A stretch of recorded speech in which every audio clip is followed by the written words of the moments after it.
Fraud Watch, NFL Week 3 Fraud Watch. By the way, this is on Keeping 99 Sports. Go here every Tuesday. Join us live at 8:30 Eastern. So come on us every Tuesday. Join us on the 54 show. minutes in.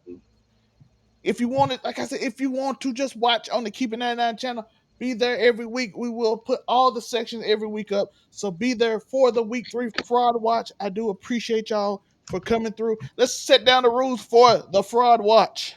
First up, your team record, how they play / look, and the expectation for the team before the season. That's how we decide what's on the Fraud Watch. We have some confirmed frauds. So far, we have the Dolphins, the Titans, the Jets, the Texans, Giants, and Saints. Made to you by Monray.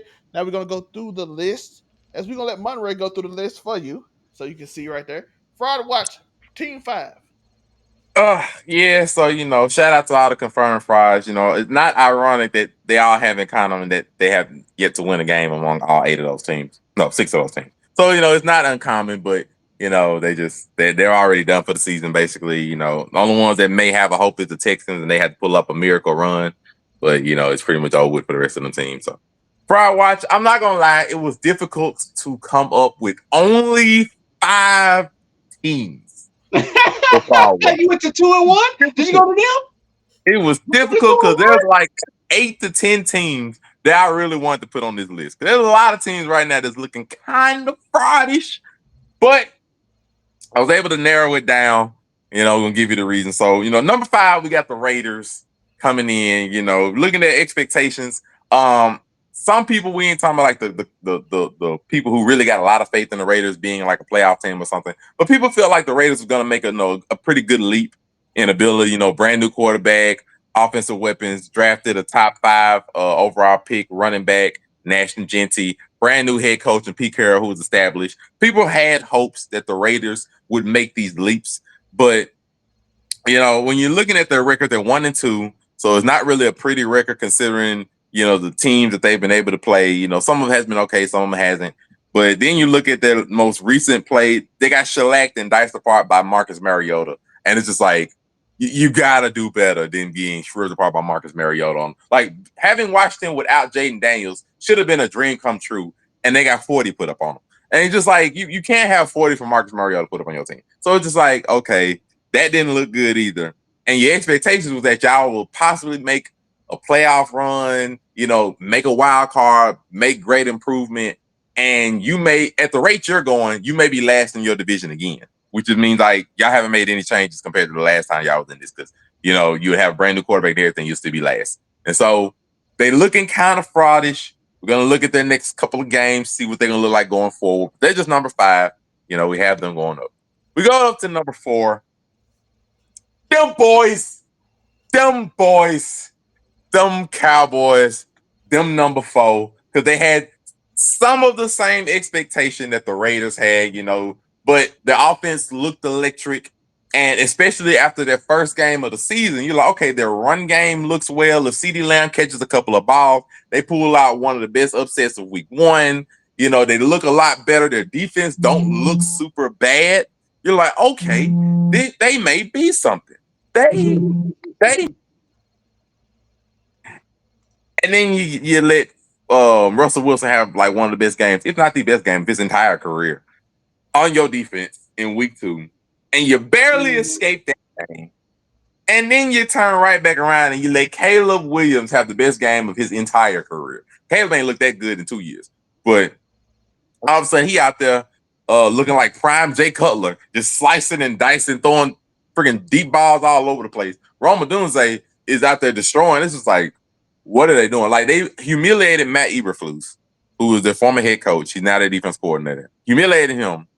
And then you combine that with the also added insult of the injury to CeeDee Lamb, who may be out for 2 to 4 weeks. So now your offense is going to have to run through Dak and through your run game, and now through George Pickens without your number 1 wide receiver. And their schedule is not going to get too much easier. They already got to face a very rough defense in Green Bay coming to Gary World this coming Sunday night. It may be a humiliating loss. And, if they go down 1-3, 1-4, there's not going to really be much hope left in their season either. So they looking kind of fraudish. You know, that wild card playoff run is looking kind of light. So we're gonna go off that. Number 3, I apologize, Hollywood Sensei, but we gotta look at these Falcons. The Falcons, because Bro, we were you had talking about expectations. we were talking about Michael Penix, you know, and hopefully the jump he made. Not mind you, he only played 3 games last season, but he looked pretty solid. And you know, and after the first game, you know, they challenged the Buccaneers. They lost to a field goal. You know, their field goal kicker look a little better. They may steal that game, and they looked really good, somewhat, against the Vikings. A surprising upset last week. But then you get donut holes, smothered by the Carolina Panthers. You don't even put up a point. Not even a point. That's a horrendous. That might have been the worst look of the entire weekend. Worse than some of these choke upsets. The fact you can't put a point against the Carolina Panthers, who, mind you, hadn't won a game before the end. And y'all couldn't even put up a fight. You have Drake London, Kyle Pitts, you know, Darryl Mooney, Bijan Robinson. Y'all can't put up a point. It's horrendous considering that the expectations after the season started really was like, okay, they may even be able to compete for their division. Let alone, you know, a possible wild card spot. Penix might look okay. And now there's even whispers of if Penix is the guy. Like it's even whispers on that now. To where like they might even be ready to dump him off and go back to Kirk Cousins. This soon, which means it's not only just this game, it means that he hasn't really looked that good all Where season. at? No, where at? Where didn't he look that good at? In So it's practice, like between what, Tuesday through Thursday, he went. Is that what you're saying? so like As if the we at team this made the point decision. already, it's not good vibes going on in Atlanta right now. And of course, you just remember they also got rid of Young Hoku, their kicker, and they come up and now and miss multiple field goals this past Sunday. So it's just everything's looking fraudish. So we got to look at it. We got to question them. We So got to look at Atlanta for what it. Atlanta as a city is looking fraudish, and a lot of young Hoku. Are you sure?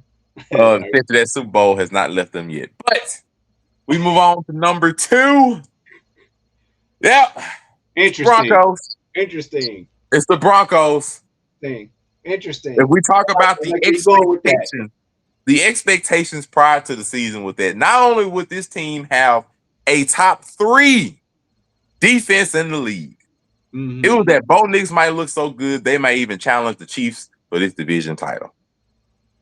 They would look that good. Based off of last year? There were people that had them winning the division, especially after the offensive lineman went down before the season started for the Chargers. And Bo Nix comes out, looks horrendous in week 1 against the Titans. They skate away with that game. Week 2 against the Colts, throws a horrendous interception, gets that game lost. And then lose to a field goals to your Chargers in week 3. So Bo Nix has struggled in all 3 games, at least in some form. The defense has been off and on. You know, on paper, they're supposed to have the best defense in the league. They've been off and on the entire time. The offense ain't really been able to connect efficiently. You know, it's been spotty here, spotty there. Mm-hmm. And compared to the expectations people having of y'all having a playoff game at home, now it's looking like they may not make the playoffs. So they don't look good. Their record right now is in the negative. And their expectations were definitely here. Not here, but here. Like Bo Nix, you're going to take that second year leap and everything, and he looking like a sophomore slump. So we got to have them on Fraud Watch as well. But the number 1 Fraud Watch team should be obvious. I apologize, Gerald. I'm going to take my glasses. Woo! You know, went there. Don't turn him up. Don't turn him up. Don't turn him up. It's the Baltimore Ravens. Ravens. Glasses off for this, you mean I'm going to be it's quiet. The Baltimore Ravens. Y'all know it in your hearts. Y'all know the truth. It's the Baltimore Ravens. Why? Because they can't be good teams. Their expectations before the season started were that they were Super Bowl bound, that they had the best team on paper in the league. This is reported by multiple analysts that they had the best team on paper in the league, that they were going to make the Super Bowl, that they were going to win no less than 13 games, that their expectations were here. Then they give away a 15-point lead in 5 minutes to the Bills. Then they struggle. They managed to beat the Browns, but if you really watch that Browns game, the Browns had opportunities. They just couldn't score. But the defense was giving Lamar a whole bunch of problems the whole day. But, they skate that game. And then we're okay, maybe they've turned it around. And then they get almost 40 put on them by the Lions. Almost 40. So now we questioning the secondary, because the secondary looking cooked. Cooked. How 2 teams put up almost 40 on you? That secondary looking cooked. Derrick Henry got a fumbling problem. In clutch time, mind you. But a fumbling problem. Your head coach looking confused at times. Like Harbaugh's on the hot seat. I don't know if anybody really paid attention to that. Harbaugh's on the hot seat. That man may not have a job if they get anything less than the AFC Championship game this year. That man may not have a job. So Harbaugh's on the hot seat now. And now Lamar's having question marks put on him on their ability to close out games. So now they don't look good. Their record ain't good. They basically looking like sink or swim in Arrowhead next week. And it's just week 4. So they can't lose that game next week. You can imagine what the tabloids and everything will say about the Ravens if they've lost to 3 top teams in the league in the first 4 weeks of the year. Y'all remember what happened last year when they were 1-2 and they lost to the Raiders in that ugly failed to close out game last year. They back here again. Ravens on fraud watch. I said what I said. About that. This Fraud Watch brought to you by Monray. And as you know, we got to move it back over. He cut up. Uniqo. He cut up with that Fraud Watch right there. Do you disagree with Monray's Fraud Watch? Let us know. I like it. Because my Fraud Watch, number 5, the Ravens. So I didn't go quite number 1 just because I know what you can do on offense. I get it. So I went number 5 with the Ravens. Number 4 was the Bears. Don't come out there and do that and get your little confidence up. Don't do that. You're still a fraud, right? Don't do that, Chicago. Now you got a chance because but the Lions probably gonna kill this division. Let's just the Lions and the Packers. Honestly, it's gonna come down to between them. So you're still a fraud, but shout out to you. You did what you needed to do. My third fraud was, I hate to say it, and I'm going here with this, but let me just do it. Let me go with the Chiefs. Chiefs are on fraud alert. I'm you're on alert. Y'all not in trouble yet. Y'all not in trouble yet. It's just like I'm clocking you. You know what I'm saying? I'm clocking you right now. I'm clocking y'all. So these last 3, the top 3 in my fraud watch, I'm clocking y'all. Somebody else can take your spot. But the Chiefs are number 3. And then number 2 is the Texans. I'm super duper clocking y'all. And I hate that because y'all got a black head coach. He's a defensive minded guy. What's going on over there? What y'all got going on over there with the Texans? Y'all making playoffs, but like when y'all make the playoffs, it's like, you know what I'm saying? You ever think twice about like somebody being in the playoffs? I remember seeing these back in the day, like somehow like I don't know who would come in the playoffs just randomly. Like the Washington, when they were the Redskins, sometimes they would just randomly be in the playoffs. You like, hold on, did you just play against like the Eagles and who the other ones that was top? Then the Cowboys, Eagles, Cowboys, they in there, and then somehow like the Washington Redskins get in there. But speaking of which,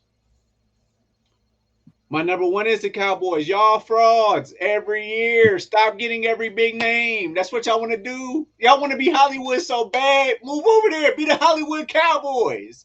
Because that's all y'all do. That's all y'all do. And I love it because y'all do this every single year. I'm not a Cowboys fan, but I've been so, as an American, not a white one, not a black American. As an American, I have been brought up to pay attention to y'all since 2004. I wasn't even there for the championships. I was there for the Stephen A. Smith rants about how y'all lost. I was there for the Shannon Sharp rants about how y'all lost. I was there for all that. So with that being said, yeah, the Cowboys is frauds again. Y'all look good on paper. I get it, Cowboy fan base. I get it. Y'all look good on paper every year. I swear to God, y'all do. Y'all got Micah Parsons out of there. Okay, whatever it is, what it is, what it is, what it is. Your offense, 14 against Chicago.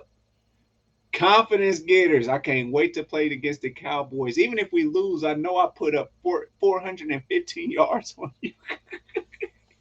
That's where I'm at. So that's my fraud list. That's my change in things. This Cowboys is frauds, and I have Ravens at the 5 spot just because y'all looking like it right now as a team. But as an offensive juggernaut, you're right there as being a great team. I have no fight in it.